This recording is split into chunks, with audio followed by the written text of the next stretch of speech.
మీ అందరికీ నా హృదయపూర్వక వందనాలు. మరొకసారి అవకాశం ఇచ్చినందుకు నాకు వచ్చిన అవకాశాన్ని బట్టి మీకు అందరికీ వందనాలు. నాకు ఈ అవకాశం ఇచ్చిన మన అయ్యగారికి హృదయపూర్వక వందనాలు. నాది 4వ మాట. యేసుక్రీస్తు ప్రభుల వారు సిలువ పైన 7 మాటలు పలికారు. ఆ 7 మాటల్లో నా మాట 4వ మాట. మాటల్లో మొదటి మాట, తండ్రి వీరేం చేయుచున్నారో వీరెరగరు గనుక వీరిని క్షమించుమని దేవుడు అడిగిండు. సిలువ పైన అంత హింసలు పెట్టి, సిలువ పైన అంత కష్టాలు పెట్టి, సిలువ పైన ఆయన సొమ్మసిల్లి ముఖమంతా రక్తంతో నిండి ఆ ముఖాన్ని గుర్తుపట్టలేనంత బాధలో ఉన్నా కూడా ఏం చేసిండు? మొదటి మనిషిని అదేంటిది ఆ యొక్క కష్టాన్ని అంతా మర్చిపోయి శాపం పెట్టలే కానీ దేవుడు ఏం చేసిండు? క్షమించిండు. దేవుడు ఏం చేసిండు? క్షమించిండు వాళ్ళని. అంటే మన దేవుడు క్షమాపణ గల దేవుడు, క్షమించేగల దేవుడు. రెండో మాట ఏంది? నీవు నాతో కూడా పరదేశులో నుందువు. దొంగలు ఏం చేసిండు? 2 దొంగలు ఇష్టం వచ్చినట్టు అవమానపరిచిండ్రు. ఏం చేసిండ్రు? 2 దొంగలు ఇష్టం వచ్చినట్టు దేవుణ్ణి దూషించిండ్రు. నీవు నిజమైన దేవుడు అయితే నిన్ను నువ్వు రక్షించుకొని మమ్మల్ని రక్షించమని అన్నారు. ఆయన దేవుడే. ఆయన సూచక క్రియలన్నీ చూసిరు కానీ ఆయన ఇంకనూ దేవుడని అనుకోలేదు. కానీ తండ్రి వీరేం చేయుచున్నారో వీరెరగరు గనుక వీరిని క్షమించుమని అన్నప్పుడు నీవు అన్నప్పుడు వెంటనే దొంగ ఏం చేసిండు? ఈయన నిజమైన దేవుడే, ఇంత కష్టంలో ఉండి కూడా మనలను క్షమించు అని అడుగుతాడంటే ఈయన నిజమైన దేవుడు అని వెంటనే పశ్చాత్తాపడ్డాడు, హృదయం మార్చుకున్నాడు. వెంటనే ఆయన అప్పుడు చట్టము అనేది లేదు, రోమ సామ్రాజ్యం ఇంకా చట్టం తీసుకురాలేదు కనుక అప్పుడు వెంటనే ఆయన బాప్తిస్మం తీసుకున్నట్టే లెక్క వెంటనే మార్చబడ్డాడు. ఏమన్నాడు? నీవు నాతో కూడా పరదేశంలో ఉండు అని వెంటనే ఆజ్ఞ ఇచ్చిండు.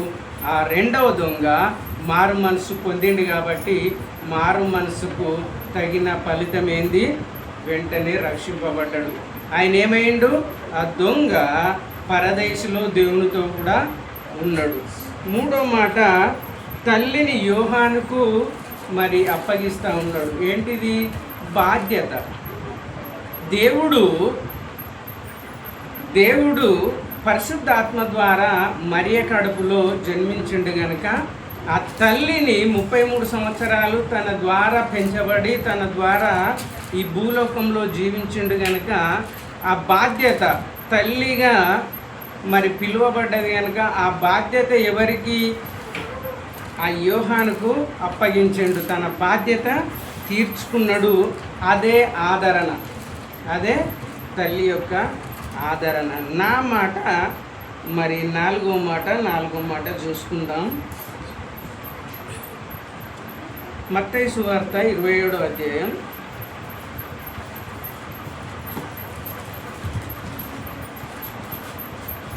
మత్తయి సువార్త 27వ అధ్యాయం 46వ వచనం.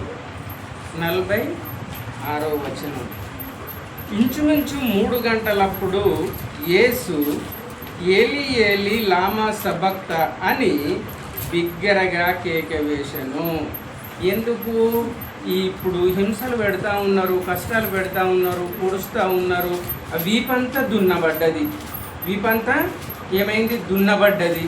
రక్తమంతా గారుతుంది. ముండ్ల కిరీటం పెట్టిరు. ఒక ముళ్ళు గుచ్చుతూనే అయ్యో అవ్వో అని ఏడుస్తాము. ఆ ముండ్ల కిరీటము తలకు పెట్టి ఆ తలలో అంతా కుచ్చుకపోయినప్పుడు తల నుండి అంత రక్తం గారి తన ముఖం కూడా ఆయన యేసుక్రీస్తు ప్రభుల వారేనా లేక ఎవరు అని ఏర్పడని గుర్తుపట్టనంత విధంగా మారిపోయిండు. అయినా కూడా అప్పుడు ఏం చెప్తా ఉన్నాడు? ఏలి ఏలి లామా సబక్త అని బిగ్గరగా కేక వేసిండు. ఆ ఏలి ఏలి లామా సబక్త అనే మాటకు అర్థం ఏంటంటే, దేవా నా దేవా నన్నెందుకు చేయి విడిచితివి అని అర్థం. లామా లామా అని మొత్తుకున్నాడు కదా. బిగ్గరగా మొత్తుకున్న మాటకు అర్థం ఏంటంటే దేవా నా దేవా నన్నెందుకు చేయి విడిచితివి అని అర్థం. మరి యేసుక్రీస్తుల ప్రభుల వారు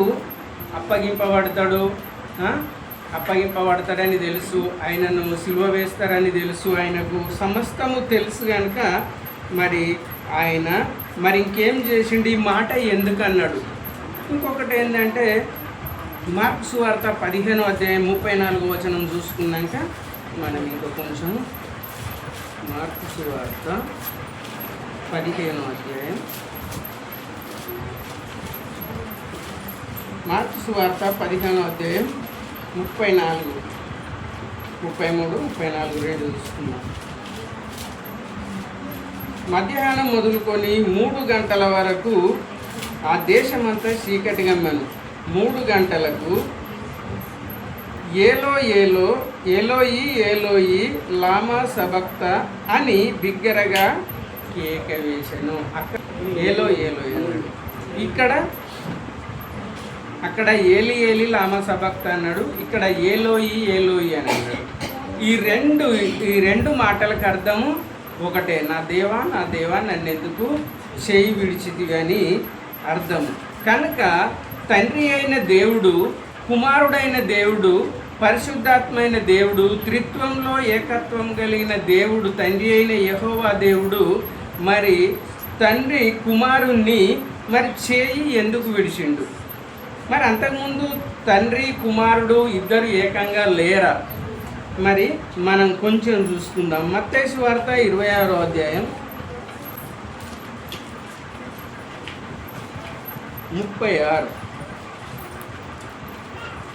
26వ అధ్యాయం 36వ వచనం. అంతటా యేసు వారితో కూడా గెస్తేమనే అనబడిన చోటికి వచ్చి, నేను అక్కడికి వెళ్ళి ప్రార్థన చేసి వచ్చే వరకు మీరిక్కడ కూర్చుండుడని శిష్యులతో చెప్పి పేతురు, జెబెదయి 2 కుమారులను వెంటబెట్టుకొని పోయి దుఃఖపడుచు చింతాక్రాంతుడగుటకు మొదలు పెట్టెను. యేసుక్రీస్తుల ప్రభుల వారిని ఏం చేసిండు?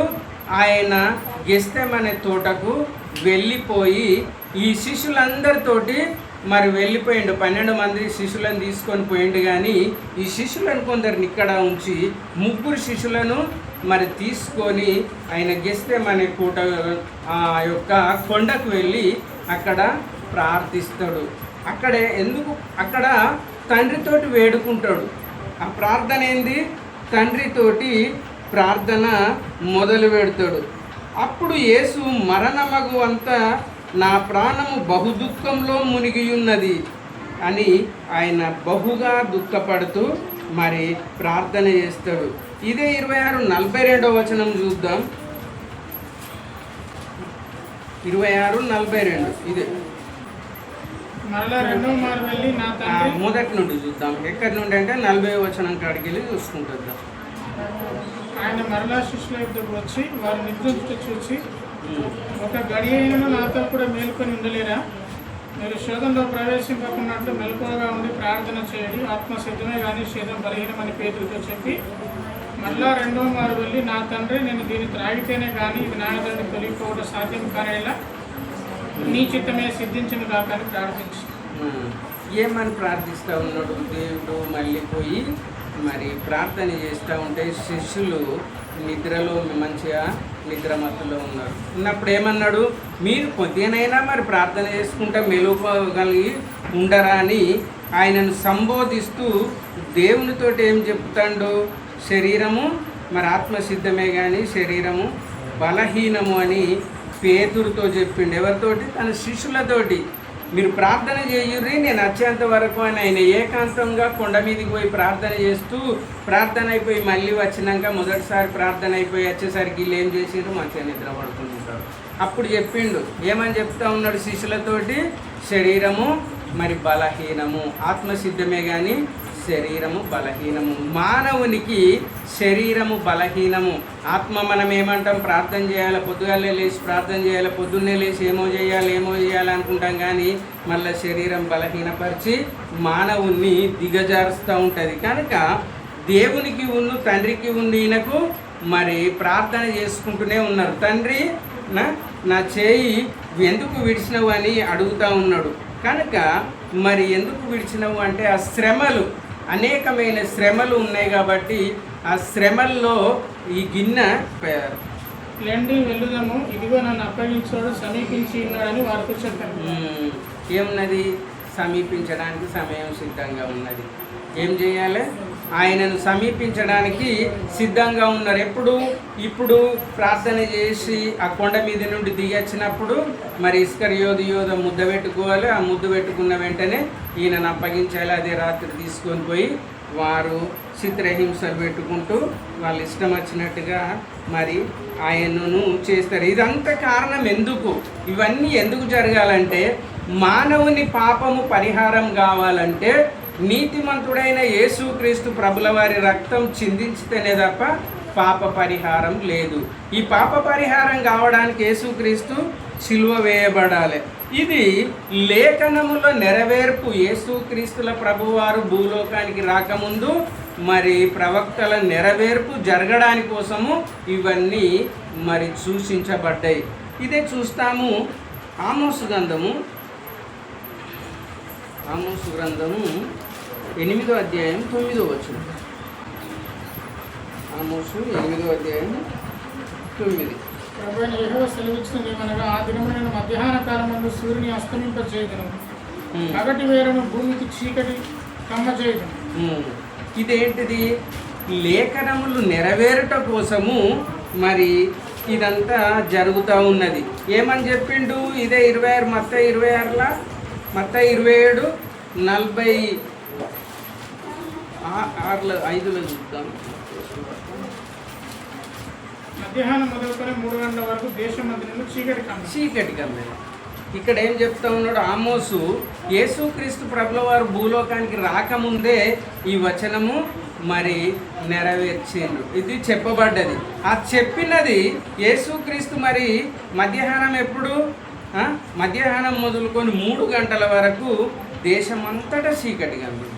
అదే మాట ఆమోసుకు దైవావేశం వలన మరి ఆమోసు రాసిండు, అదే మాట రాసిండు. ఏం చేసిండు, ప్రభువైన యెహోవా సెలవిచ్చినది ఏమనగా, ఆ దినమున నేను మధ్యాహ్న కాలమందు సూర్యుని అస్తమింపక చేయుదును.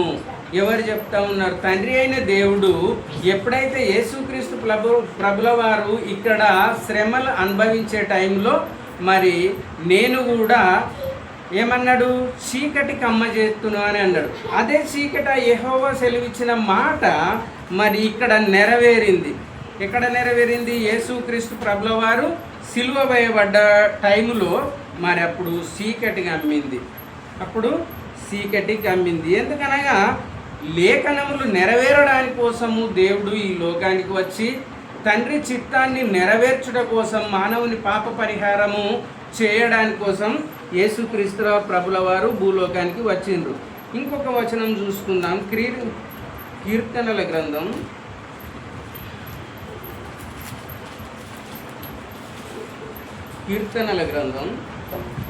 22వ అధ్యాయం 1వ వచనం.